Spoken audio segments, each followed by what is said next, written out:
All right, guys, I'm going to take you through some notes on tangent lines with circles.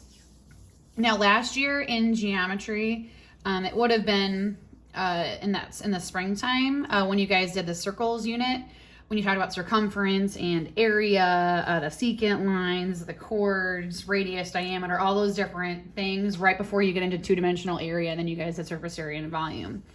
Basically, a tangent line is a line that intersects, so touches a circle exactly one time.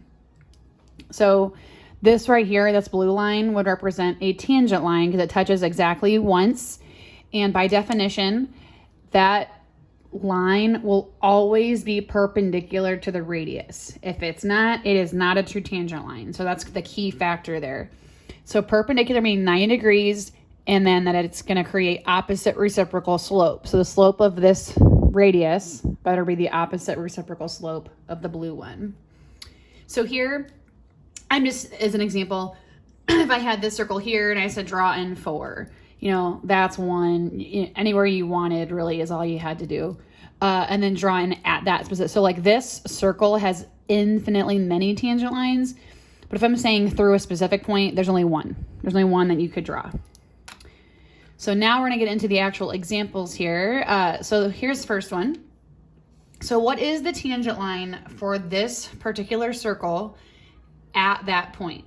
So what you definitely should do first, though, every time is actually make sure that that point is on the circle.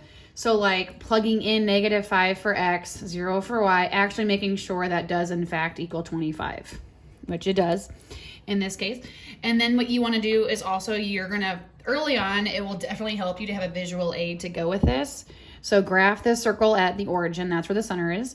And the radius is the square root of 25, which would be 5. So here we're at 0, go 5, 5, 5, 5. So I want it at -5, 0. The only line that would be tangent would be the vertical line because the slope from here, the center, to -5, 0, that slope is 0. So what what slope is perpendicular to 0? Technically undefined, which would just be x equals a number, which in this case, that x value needs to be the x coordinate here, which is -5. So there really isn't any work I would expect you to show me on that one. This guy, though, you'd have a little bit more. So it's the same circle this time. So I have it graphed through the point 3, 4. So again, is 9 plus 16 equal 25? It is. You should definitely always check that. So here I plot 3, 4, and yep, it's actually on there. So what you're going to have to do is calculate the slope from here to here, which is just, up 4, right, 3, so 4/3. And then figure out the opposite reciprocal slope of that, which would be a -3/4. So you use that slope through this point right here. So I did it in y equals mx plus b form. So I said 4 equals -3/4 times 3 plus b. And yeah, you're going to get some messy numbers occasionally. That's fine. Unless I tell you otherwise, I would keep them as improper fractions. Just it keeps it easier through the end. And then once you actually get your equation, I would check it, graph it on your calculator. Just make sure that, or even just plugging this point in, make sure that actually works and that it's going to actually give you a true value. Plug in 3 for x and just make sure you're going to actually get 4 back when you actually do that. So that's the kind of work I should be seeing. Number 3 here. Okay. So I'm giving you this circle with this point. So our center is at right 1, down 3, right there. And the radius is the square root of 2. So it's a little bit harder to graph. So this is where you definitely want to be precise when you're graphing this kind of stuff. So it's just past 1, when it's like 1.2 something.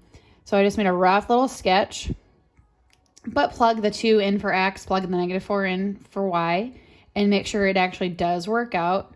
It does. So you're going to have to calculate the slope. So from right 2, your center is at 1, -3. The slope from the center to that point to -4, that radius slope is a -1, which means your tangent slope needs to be the opposite reciprocal of that, which is a +1. So then you're going to use this point, this slope, figure out your y-intercept. And I, of course, forgot to write it, but it's right here. So the equation is y equals 1x minus 6. So that's your tangent line. 2 more. So here's your circle. Here's your point. Plug it in. Make sure it's actually on it to save you some time, because it may not be. Again, graph it. So the square root of 41 is not exact. It's around 6.4. Negative 1,4 is on there. So figure out the slope from the center to that, which is a negative 5/4. So our opposite reciprocal slope would be positive 4/5. So use that point here and here with that new slope.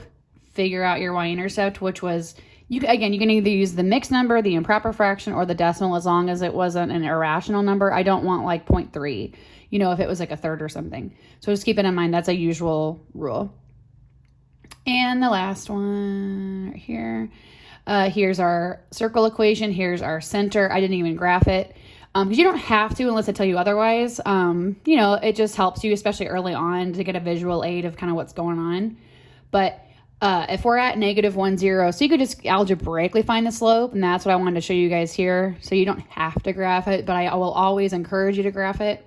So you would have gotten a slope of negative 2/3, which means perpendicular slope would be 3/2. So use that slope, that point, to get your new equation, which I didn't finish, but I figured at that point you guys have enough examples to work from. So the worksheet is going to have a few of those, and then some kind of review ones. So if you need to go back and look at your previous notes, please do that. I would write down, 1 or 2 of these, just so you have it to go back to. Otherwise, let me know if you guys have any questions.